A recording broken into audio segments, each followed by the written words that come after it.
Caregiving can sometimes feel like an impossible struggle. Caregivers may be torn between taking care of loved ones and trying to maintain balance in life. The good news is that it doesn't have to be that way. The Caring Generation with host Pamela D Wilson is here to focus on the conversation of caring. You're not alone. In fact, you're in exactly the right place to share stories and learn tips and resources to help you and your loved ones. So now, please welcome the host of The Caring Generation, Pamela D Wilson.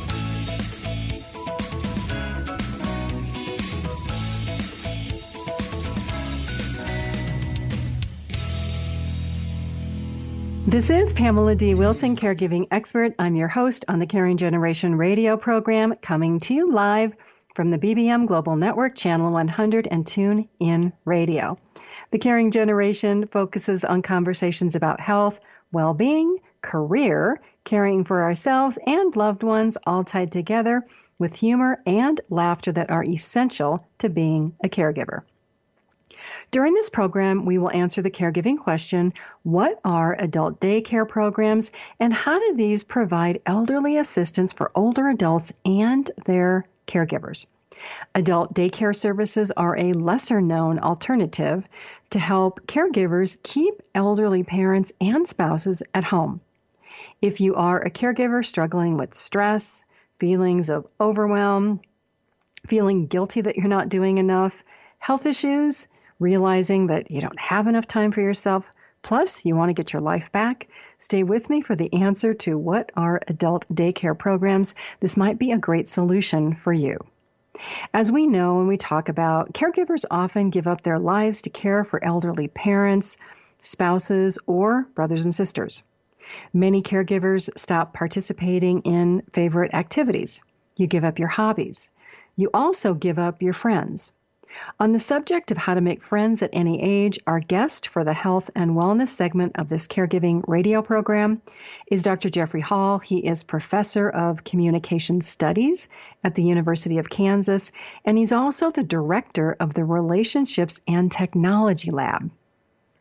He's the former chair of the Human Communications and Technology Division of the National Communication Association and the founding editor of Human Communication and Technology.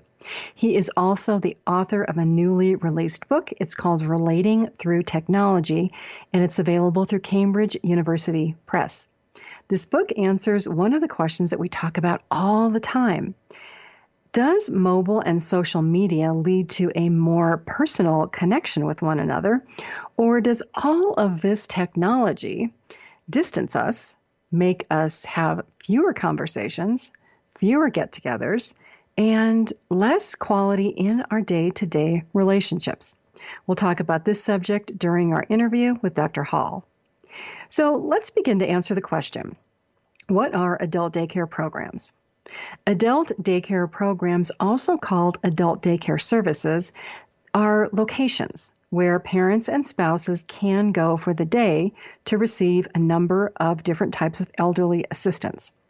Adult daycare services can be provided in a single building, within a care community like an assisted living community, or at a separate setting like a PACE center. I'll talk more about PACE, it's spelled P-A-C-E, known as the Program of All-Inclusive Care for the Elderly, in the second half of this caregiver radio program. Usually, though, when somebody asks what are adult daycare programs, there might be some hesitance because the first thought is usually a child daycare program. Let's be honest, few people, no matter their age, want to be put in a category of needing day care. This idea is similar to the concept of an elderly parent going to a senior center. If you've ever had that conversation, you know how that goes because elderly parents don't feel like they are a senior. Only old people go to senior centers. Talking to an elderly parent about what are adult daycare programs can stretch caregivers' skills of persuasion. Adult daycare services have a lot to offer for working and exhausted caregivers. Here's the idea to remember. Caregivers, you work hard.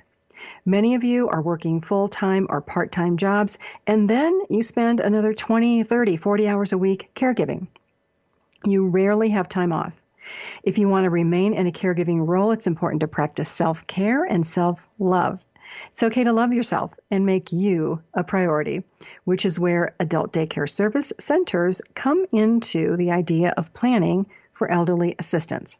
That first answer to what are adult daycare programs is help for the care receiver and the caregiver that helps preserve your relationship. Adult daycare services are one solution to feeling angry, resentful, and cynical about the responsibility you accepted to care for an aging family member. If you are early in the caregiving experience, you might think, oh, I never feel that way. 10 or 20 years down the road, oh my gosh, yes, believe it or not, caregiving can span decades. You might feel differently even if you have an elderly parent or an appreciative spouse. As the years pass, caregiving can take a toll on the physical and emotional health of the caregiver. It's proven by research.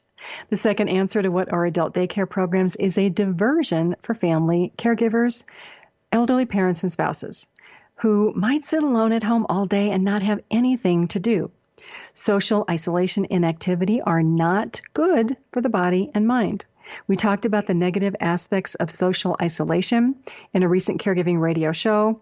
Older adults who are socially active have a more positive outlook on life. They're healthier. What are adult daycare programs is a solution for social isolation. I hear you. Your parents will say, oh, I don't mind being alone. I want to stay home by myself. I don't need to go out. Think back to your first day of school. Did you want to go? Probably not. I don't think any of us did. Were you kicking and screaming? Maybe you were even crying. Did your antics break your mom or dad's heart? Probably. Have you been in this situation with yourself and your children? What did you do? If you're like most parents, you scooted your children off to school, and after a few days or maybe a couple of weeks, guess what? Your children adjusted and they actually liked going to school. The benefits of elderly assistance and adult daycare services are beneficial for your parents and spouses and you. Will there be some resistance? Probably yes. Are there benefits? Absolutely yes. When caregivers look back at the experience, many are relieved that they stood their ground and made the choice to investigate what are adult daycare programs.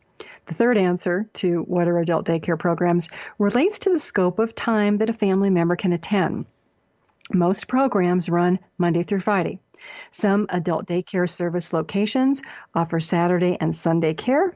All programs have a half-day rate and a full-day rate. A half-day rate might be something like 7:30 or 8 to noon or 1 o'clock, and a full day sometimes as early as 6:30 a.m. all the way to pickup time at 6 in the evening. The goal is to give caregivers, especially working caregivers, a break. This type of elderly assistance program has the goal of keeping your aging parent at home by helping you, the caregiver, not to get exhausted. Home is where our elderly parents and spouses want to live. Let's say that a parent refuses to consider adult daycare programs. Conversation point might be, this is an option to help you stay at home. You don't do well all day alone. I have to work, I worry about you, or even something like, I need a break a couple of days a week. Can we compromise to make this work out? Otherwise, the alternative might be to move you out of the home to a care community. Talk about the consequences of being flexible and working together on choices. Up next, we have Dr. Jeffrey Hall, professor of communication studies at the University of Kansas, on the subject of how to make friends at any age. Practical tips for caregivers and aging adults are in my Caring for Aging Parents Caregiving blog on my website at PamelaDWilson.com. You're with me on The Caring Generation, live on the BBM Global Network, Channel 100, and TuneIn Radio. Stay with me. We'll be right back.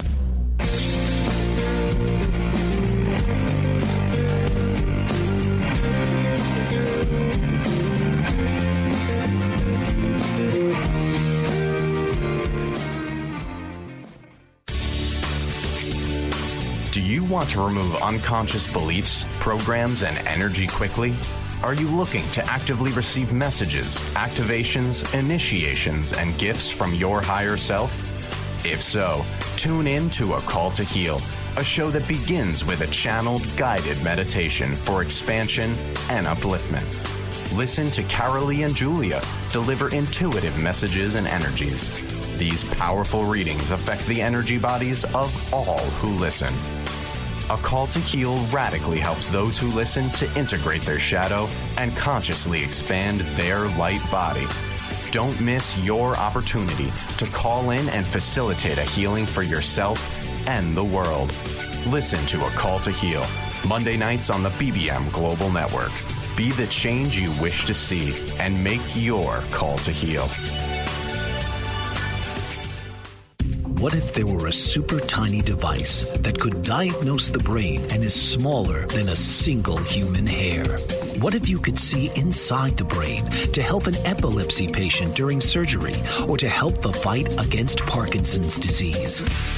Dr. Patricia Broderick is proud to announce the Broderick Probe, a biomedical and electronic breakthrough. Imagine a probe to help with the understanding and potential cure of brain-related diseases. To learn more, listen live to the Easy Sense radio show with host Dr. Broderick, Wednesdays 7 p.m. Eastern on the Bold Brave Media Network and TuneIn Radio. And to help support the Broderick Foundation, please go to EasySense.com and learn how, with your help, we can fight these horrific brain disorders. That's EasySense.com to learn more and help support the Broderick Foundation.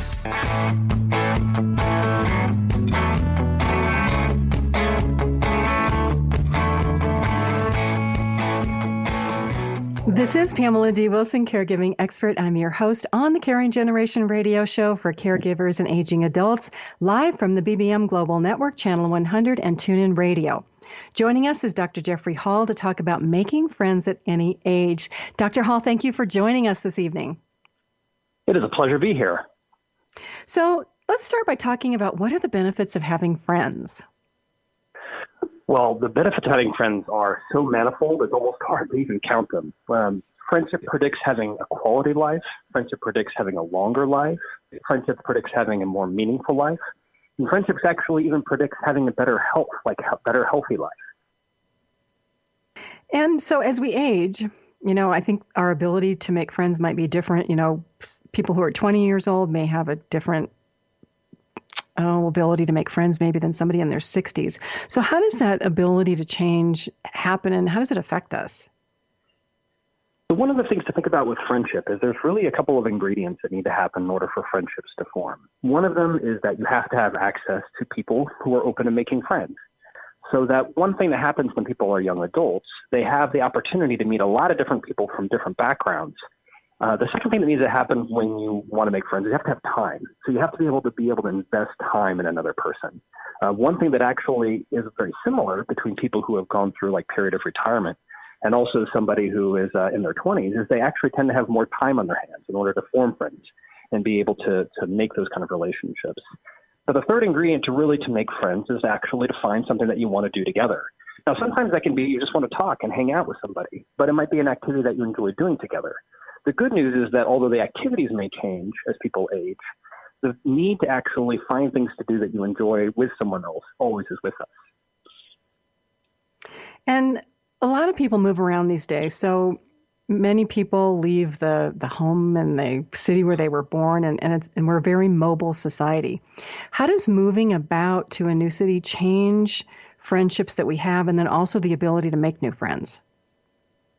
Yeah, so moving is really an opportunity to both make friends, and it's also, unfortunately, a place in which people lose friends. Study after study has really confirmed this issue that what happens is when we have regular contact with a group of people, we tend to have an orientation towards relating to them that's a little different than we don't expect to see them ever again. So people that you expect to see a lot, we tend to actually invest more into them, learn more about them in a gradual sort of way. But when we have an attitude where we're just going to pick up and leave, or we know that our time is short, people tend to be less willing to be open to meeting new people. So one of the things that's kind of unfortunate is that when people lose those opportunities for routine, easy contacts, whether that be leaving your hometown, leaving the school that you went to, leaving a job, leaving a neighborhood, all of those things disrupt our ability to be able to keep those friendships alive. One of the things that I've studied a lot is how people actually use mediated communication and otherwise keep those friendships intact over time and space. But it's really a challenge. So what's interesting, though, is when you move to a new place or start a new job or a new school or a new church, you have the opportunity to meet new people. So it's kind of a double-edged sword. In some sense, you actually have an opportunity to create new relationships when you move, but maintaining those old relationships is actually very difficult, and very few people actually do it successfully. You know, you mentioned media, social media, Twitter, Facebook, all those sites. How does that affect friendships? I mean, I've known some that have flourished, and then I've known people who have like unfriended people because they didn't like what they were posting. What effect does that have on friendships? Yeah, so what's very interesting is the research on social media says that the types of people who we're going to maintain on social media tend to be people who we're actually not terribly close to. So if you just interact with them through social media, or you just look at their pictures that they put up of their children or their grandchildren or activities that they're doing, you really tend to reserve that kind of observing and interacting through social media for that type of relationship. People who you tend to be more close to, you actually reach out what's called in a multimodal fashion, meaning it might be somebody who you see on social media, but you also get together with face-to-face, and you also call them occasionally, or you text them as well. So what's interesting here is that there's a well-known phenomena that says the closer we are to someone, the more likely we are to use multiple media to keep in touch with them. So social media relationships give us the opportunity to kind of just people watch. One of the things that I think about when I think about social media, particularly Facebook and Instagram to a lesser extent, is that it's an opportunity to kind of catch up on the lives of others and observe what's going on with them. But it isn't really a mechanism for maintaining that rich, meaningful, interactive friendship that people tend to treasure. And also research says it's really good for our health and well-being. That's interesting. So what are steps that people can take to initiate making new friends? Yeah, a lot of this comes down to a willingness or an openness to even begin the process of making friends. Story after story that I saw, and people tell me when I go and talk to people about my research on friendship, really comes down to this fact that people actually hit it off with others a lot. You find somebody that you meet them through a social group, a church, an organization, through work, and you kind of hit it off in the sense of you like spending time with them, you like to do something with them. However, in the United States, we tend to have this kind of discomfort that comes with inviting someone to do something with us. What's interesting is I think we're going through a generational shift where the sort of normal mechanisms of how we might go about building a friendship as an adult are kind of changing. There was a time in which that, inviting somebody to go and have dinner with your family or whatever was a way to kind of initiate friendship or invite them to spend time with you in that kind of way. I don't see that happening as much for people who are kind of building adult friendships. Instead, they look for ways to get out and do things together. While that's a good thing at one hand, it also creates new challenges in the sense that if we don't actually find ways to spend time with somebody, we're unlikely to ever build a friendship. So one of the key factors for people, one of the things I recommend, is if you find somebody who you really want to be friends with, you actually have to take risks. You have to invite them to do things with you and take the risk that they may not be able to. The other thing I'd say is make sure you follow up. When someone says, hey, we should get together, make sure you follow up and get together. And that is so important because I was in a situation a couple months ago where that happened to me. And I'm like, oh my gosh, I have to call that person. And it was somebody that I hadn't met, and we have become really good friends. But I think that a lot of people fall into that trap, like you say, of we get busy, we don't follow up, and then time goes by and maybe we feel guilty that we didn't call that person, and then it just kind of all ends. So listeners, we are heading out to a break. We're going to continue to talk to Dr. Jeffrey Hall after this break. And Dr. Hall, if you want to think about this question, you made me think about the differences between female and male friendships. So I'm going to ask you that when we get back and what the differences are there. Dr. Hall has just released a new book. It's called Relating Through Technology. I'll put a link in this transcript to the show. I'm Pamela D Wilson on the Caring Generation, live on the BBM Global Network, Channel 100. And TuneIn Radio. Stay with us. We'll be right back.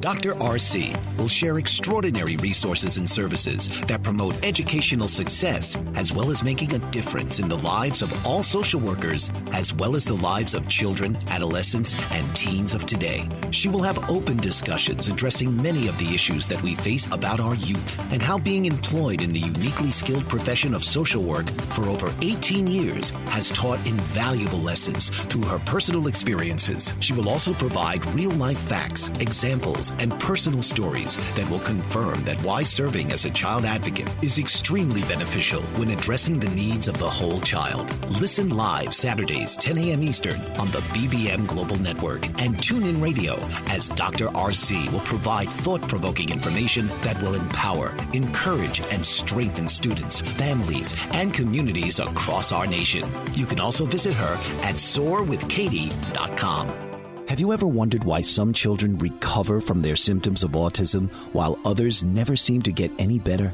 After 13 years of research, Karen Thomas has recovered her own son from his symptoms of autism naturally. She now shares how she did it with you in her free webinar so that you can have the right resources and knowledge to help your child. The definition of recovery is to regain health. Karen offers this to you in 4 stages: healing the gut, natural heavy metal detoxification, balancing the co-infections of autism, brain support, and repair. Register now for this free webinar to help you know what you can do to help your child to sleep better, be more calm, improve focus, and reach their fullest potential to live a happy, healthy life. Go to naturallyrecovering.com/free workshop, empowering parents with the resources to naturally recover autism from a mom who's done it.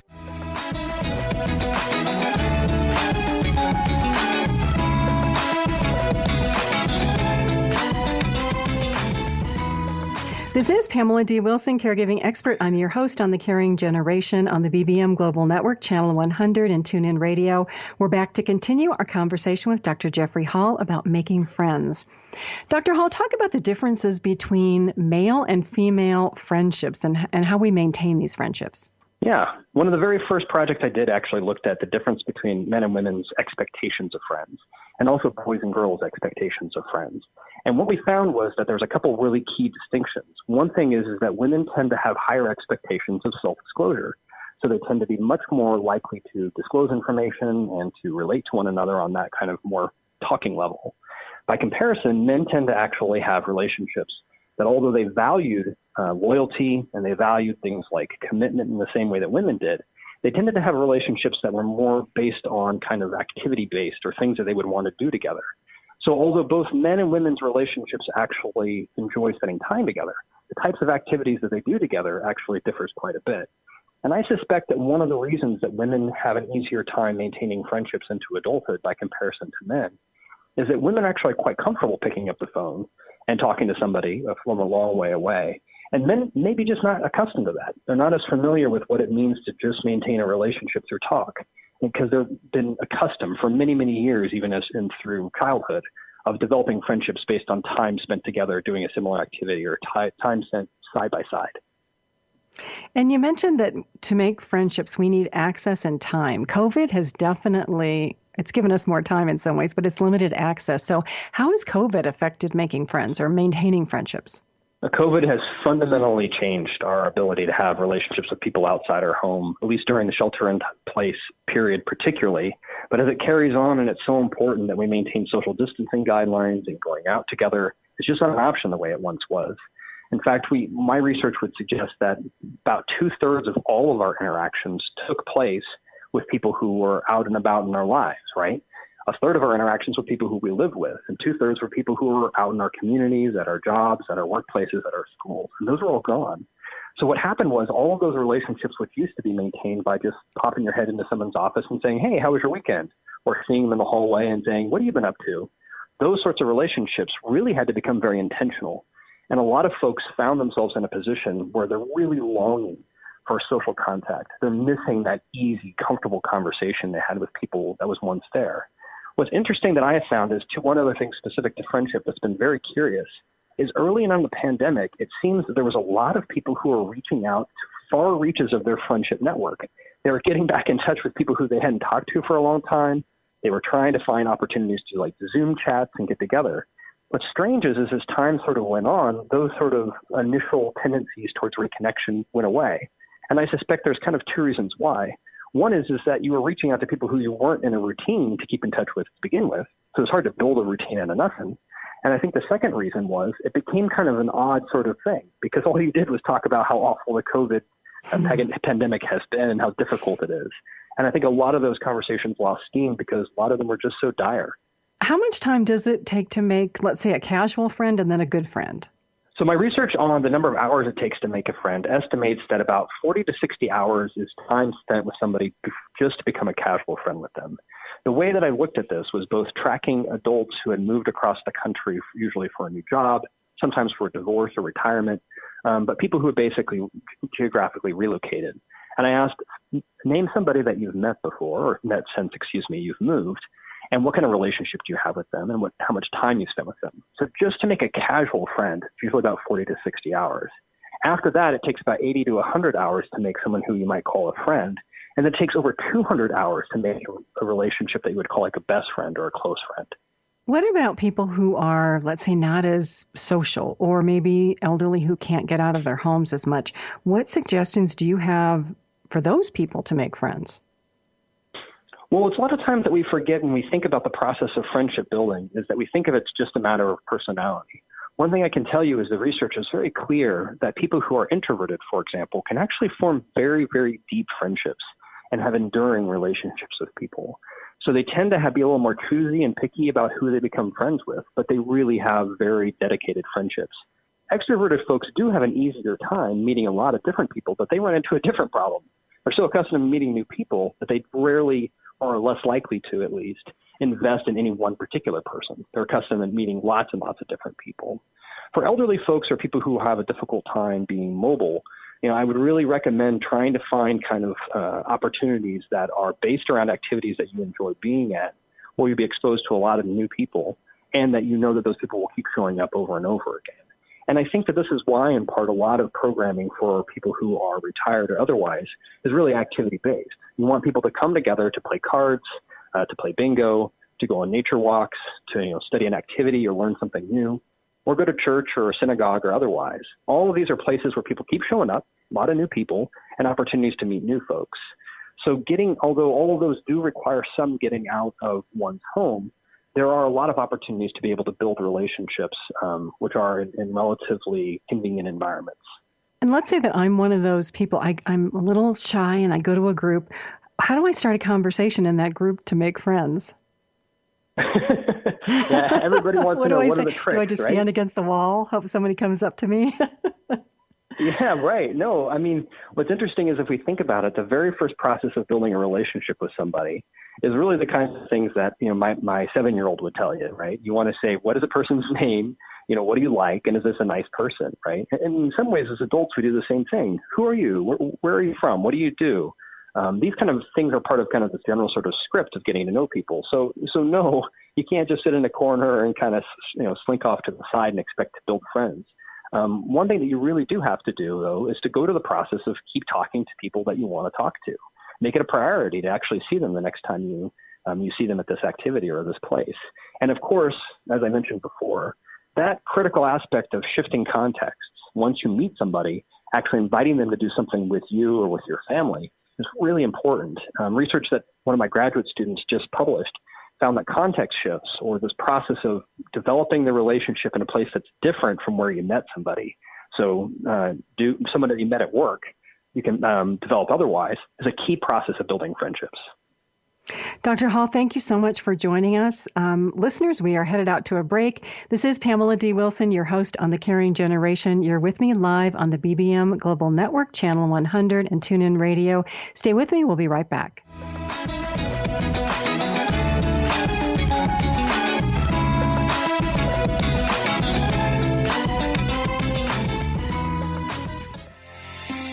Author, radio show host, and coach John M. Hawkins reveals strategies to help gain perspective, build confidence, find clarity, achieve goals. John M. Hawkins' new book, Coached to Greatness, Unlock Your Full Potential with Limitless Growth, published by iUniverse. Hawkins reveals strategies to help readers accomplish more. He believes the book can coach them to greatness. Hawkins says that the best athletes get to the top of their sport with the help of coaches, mentors, and others. He shares guidance that helps readers reflect on what motivates them. We discover and assess their core values, philosophies, and competencies, find settings that allow them to be the most productive, and track their progress towards accomplishing goals. Listen to John Hawkins' My Strategy, Saturdays, 1 p.m. Eastern on the BBM Global Network and TuneIn Radio. According to the American Nurses Association, there are approximately 3.5 to 4 million nurses in the United States. So where do all these nurses work?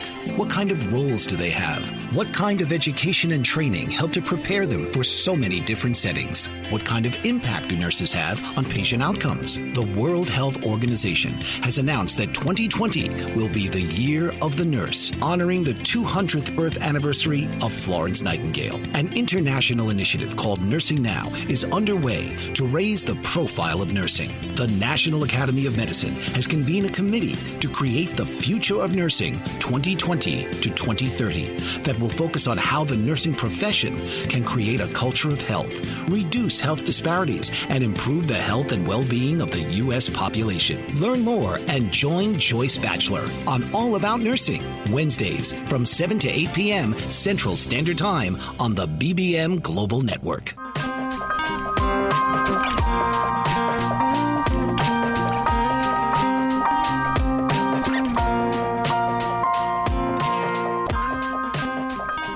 This is Pamela D Wilson, caregiving expert. I'm your host. You're listening to the Caring Generation radio program for caregivers and aging adults, live from the BBM Global Network, Channel 100 and TuneIn Radio. The Caring Generation focuses on the conversation of caring, giving us permission to talk about aging, the challenges of caregiving, health, and everything in between. We're back to continue with answers to the question, what are adult daycare programs, and how do these programs offer elderly and caregiver assistance? A third answer about the benefits of adult daycare services is the cost, believe it or not. The cost of caring for aging parents is discussed thoroughly in another Caring Generation radio program. It's called The Cost of Caring for Elderly Parents.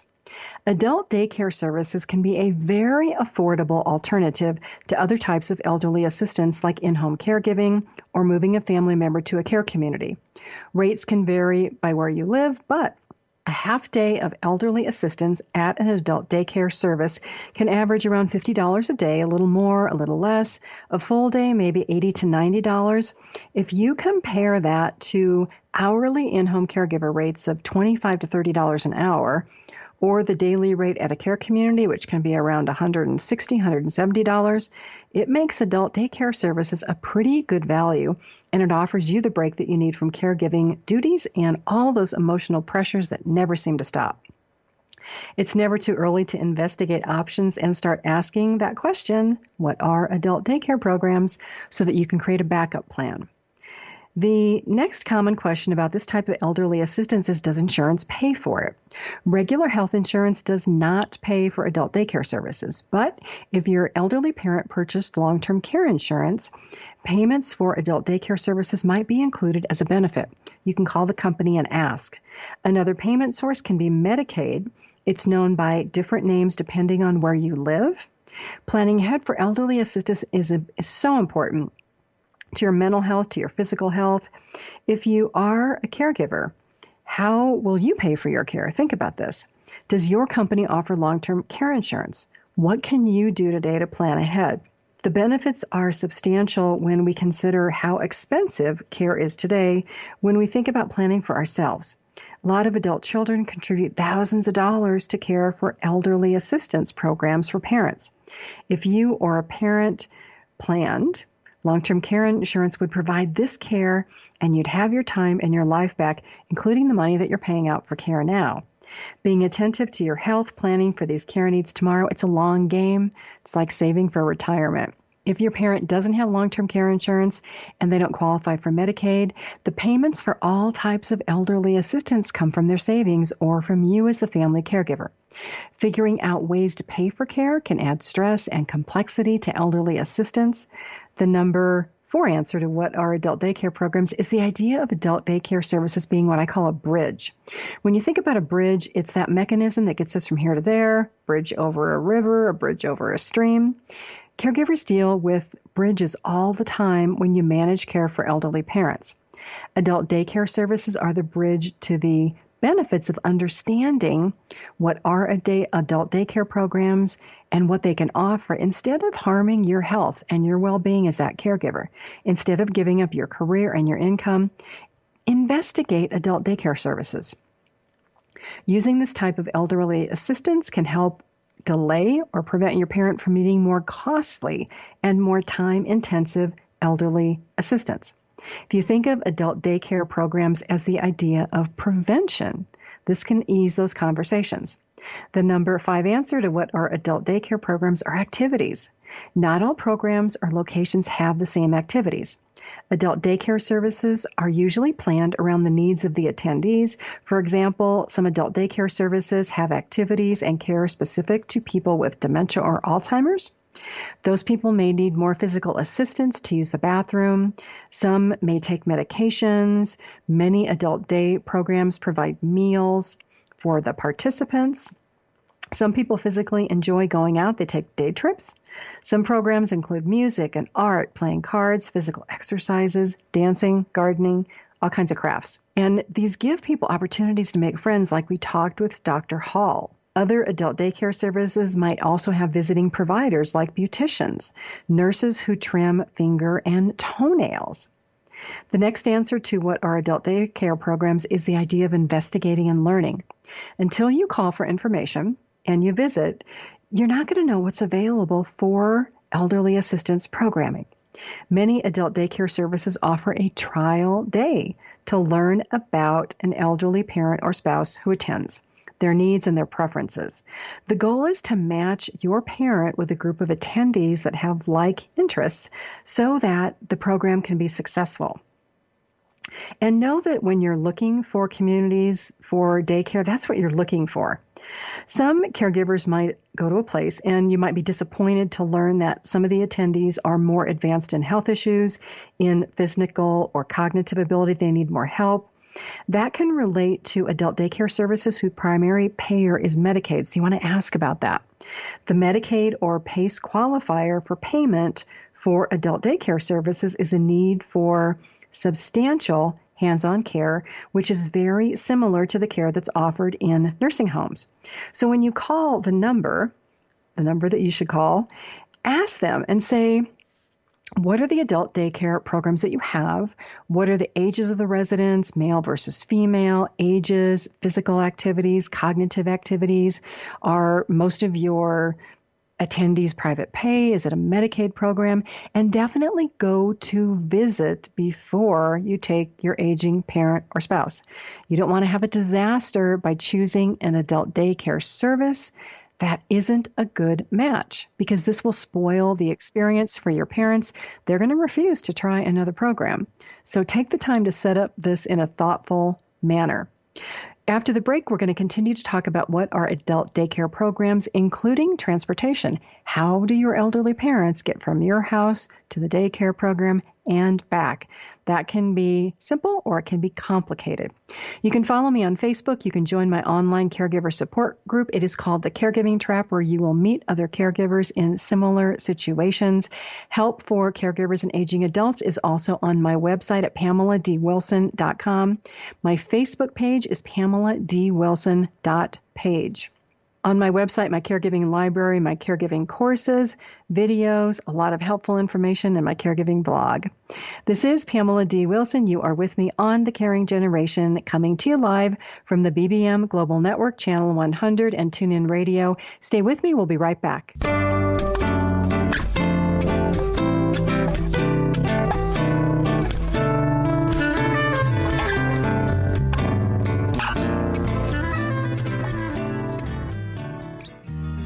Have you ever felt like no one is listening, or you're not getting the honest attention you deserve?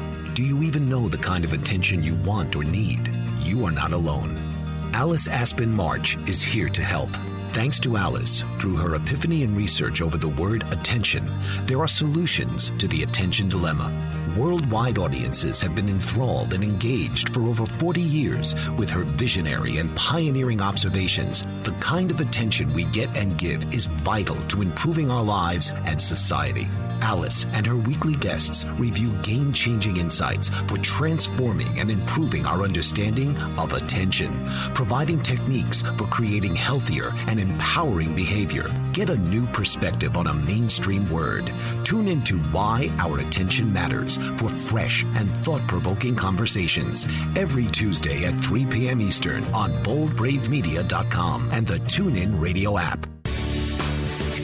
Tune into It's All About You with host Dr. Martha Latz, a lively weekly broadcast on BBM Global Network, one of the most empowering shows for time-starved, overscheduled multitaskers. The professional expertise of Dr. Latz is directly available live every Thursday at 1 p.m. to answer and address concerns about relationships, life transitions of career, meeting, dating, and committed relationships. It's All About You with Dr. Latz will expand your understanding of current concerns across your relationships by broadening and expanding possible solutions in developing skills for mutually desired outcomes. Dr. Martha's expertise is as a licensed marriage and family therapist, life, transition coach, and all things to do with communication at work, home, and with friends. Check out her website at auniquetherapycenter.com.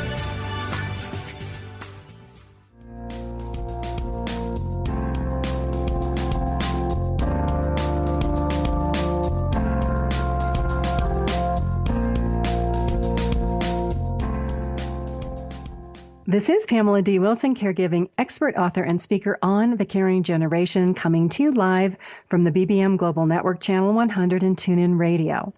Information for corporations and human resource departments about elder care and caregiving programs, on-site, online education, webinars, video conferencing, talent optimization, and virtual training programs is on my website at PamelaDWilson.com. Let's go to the next answer, number 7. What are adult daycare programs, and how does transportation work? This answer is situational, and it can depend on the adult daycare services that you select and location. If your elderly parent lives near an adult daycare center, it's highly likely that that center may offer their own transportation. That makes it really easy. If not, there is a program called Access-a-Ride or Access-a-Taxi, or some towns have their own transportation programs for seniors, so you might look into those. That is another question to ask about elderly assistance when you call the adult daycare services. Ask about transportation. I realize that coordinating elderly assistance can have you feel like you're jumping through hoop after hoop after hoop. You're wondering, what's next? What am I going to have to do next? We can go back to the similarity, if you think about it, of arranging transportation for your children, if you have them, to attend school, except that elderly parents might need a little more physical assistance if they use a walker or a wheelchair. Transportation options do exist for adult daycare programs. You or another family member may also be able to provide that transportation. Explore all the options until you find the best solution.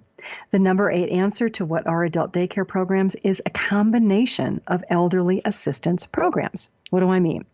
Maybe you begin with in-home caregivers for an aging parent and you're looking for another elderly assistance option. You might use 2 days of in-home caregivers and maybe 2 or 3 days of adult daycare services. Having a schedule and a consistent routine for your aging parents and spouses who need care, it's very helpful.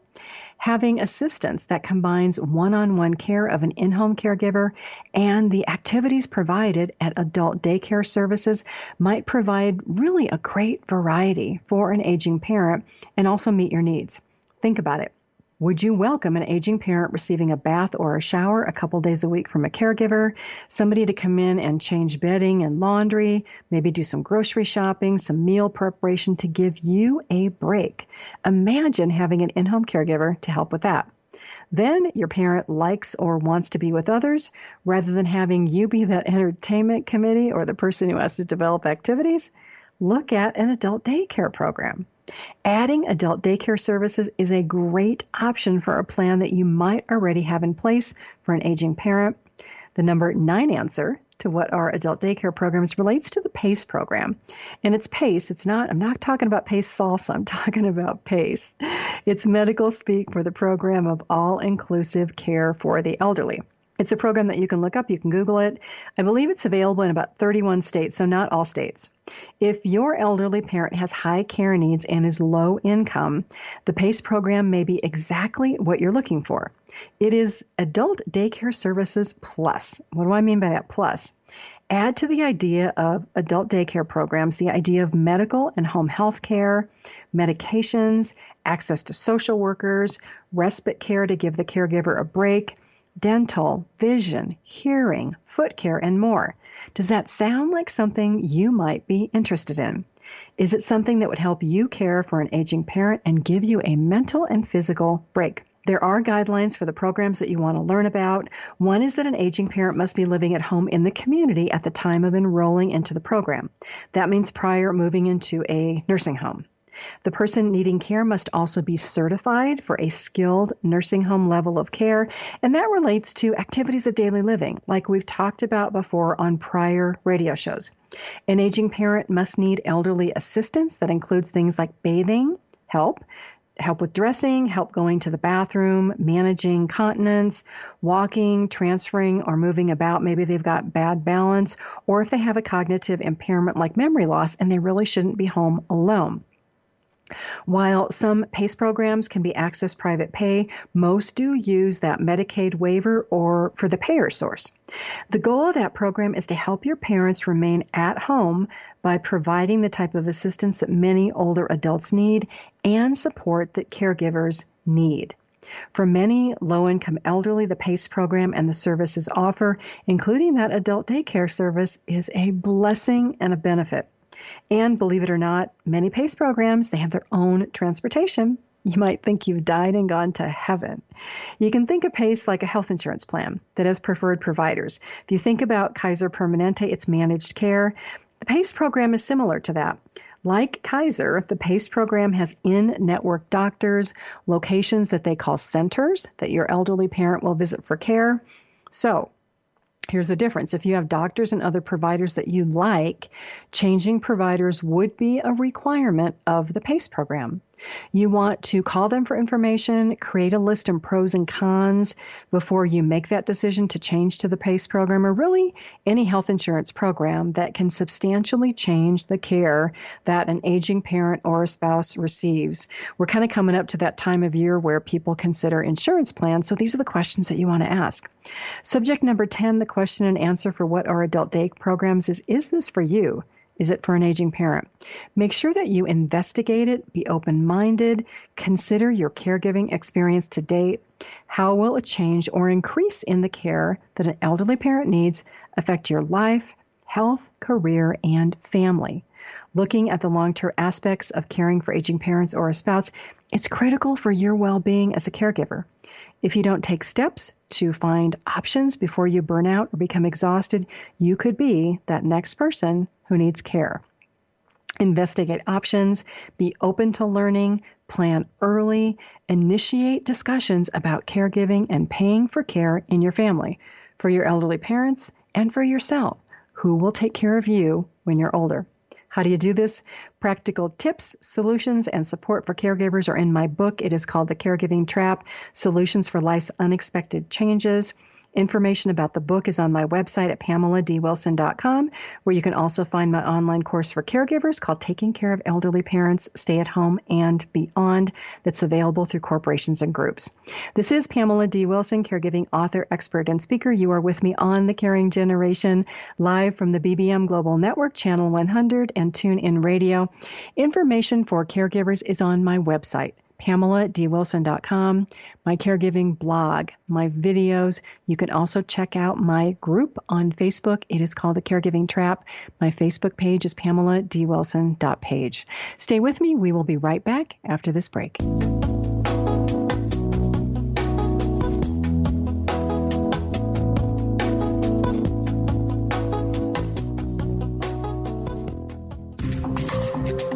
master of words, powerful player. What life-changing words can Dr. Janet Smith Warfield pull out of her magical toolbox that just might mysteriously open a door you never knew was there? A door to free yourself from fear forever. Transform your rage into right action. Release your guilt. Position you into a life of freedom, purpose, passion, power, and peace. All quite suddenly, unexpectedly, and almost miraculously, with no effort on your part. Join Dr. Janet every Monday at noon Eastern on Dancing with Words, Dancing with Wisdom on the BBM Global Network as she and her guests show you how words map our experiences, immersing you in a sound bath that relaxes your muscles, opens your mind, and supports you in co-creating your extraordinary life. Did you know that your beliefs create your entire reality, but it's the subconscious beliefs that do most of the creating? Belief shifter and life coach Shiraz can help you identify those limiting beliefs and eliminate them, often in a single session. Like it was almost instant, like I had relief right away. Creating better health, relationships, careers, and finances. Let Shiraz help you step out of safety and into awareness. Definitely something's happening. It's like a flow inside. You know, it feels good. Whether in person or online, Shiraz provides personal coaching, belief shifting. Visit Shiraz at energeticmagic.com or call 416-529-7429. Energetic Magic on the BBM Global Network, Tuesdays at 7 p.m. Eastern. Find your greater happiness. Be well. Be aware. Be magical.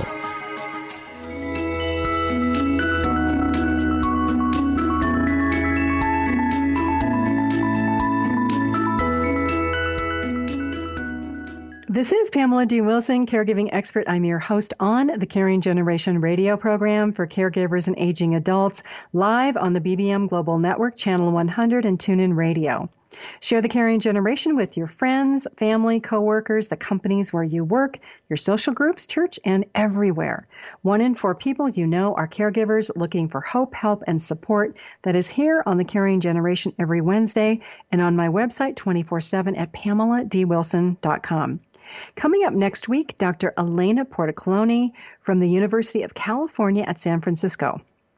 She is an associate professor of sociology in the Institute of Health and Aging at the Division of Geriatric Medicine. Our health and wellness topic is going to be identifying and managing health concerns for aging adults who live alone when there are concerns and a lot of uncertainty about how to plan for care if family lives at a distance or, worst case, there is no family to help. If you are a solo ager, if you live by yourself, you'll want to hear this interview. Let's close out this program talking about the idea of how our personal styles can affect our level of being proactive to plan for care or even address our health issues. Asking the question of what are adult daycare programs falls into this category. In this situation, you might be a caregiver or the aging adult who is starting to have health concerns or who needs care. Think about your style, behaviors, and beliefs. Ask yourself, are you helping or hindering your situation? Do you feel stuck because you don't know what to do? Are you flexible and willing to change? Or you're that person who said, no way, I'm not going to do it. You are inflexible in your thinking and your responses. Might that cause problems? When we begin asking these questions, if we're honest with ourselves, we might see that we're the ones hindering our situation. Admitting that we might not have made the best choice in the past or that we're not making good decisions, that can deflate our egos, can't it? It's okay. A lot of us discover this. The key is, what do you do next? Getting good health care takes being collaborative and working with other people. If you've been independent all of your life, that could be a challenge for you. Can you or will you change your thoughts about prioritizing independence over getting the help and care you need to make managing day-to-day activities easier and to stay in your home? Some people, they find it very difficult to accept help. This includes caregivers who want to do it all on their own. You know who you are. Caregivers who want to do it their own way. It's the idea of being flexible versus rigid. Caregiving, it certainly is not an exact science.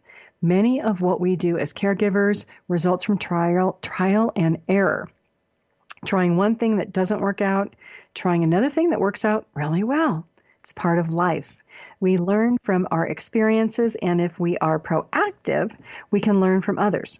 Learning from others can save caregivers and aging adults time, money, frustration, and effort. Would you rather struggle or learn how you can make a situation more positive? I pick the positive. We all have the choice to be proactive and results-oriented or cautious, hesitant. We can resist change. Fear of change is normal. Asking ourselves, can I do this differently?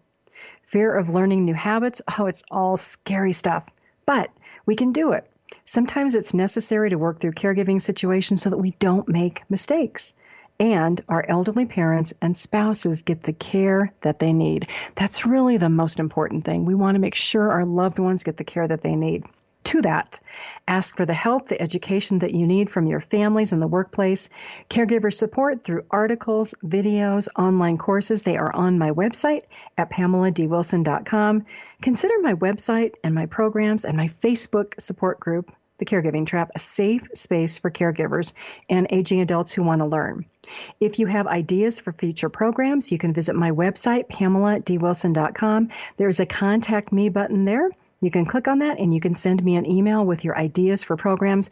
Many of the ideas for all of these shows come from caregiver questions and ideas that are posed in my caregiving support groups and to the caregivers that I talk to every day. Invite your friends and your family to join us every Wednesday night on the Caring Generation radio show. Share my website, PamelaDWilson.com. I am Pamela D. Wilson, caregiving expert, advocate, author, and speaker. God bless all of you caregivers. You are amazing. Sleep well tonight. Have a fabulous day tomorrow and a great week until we are together again.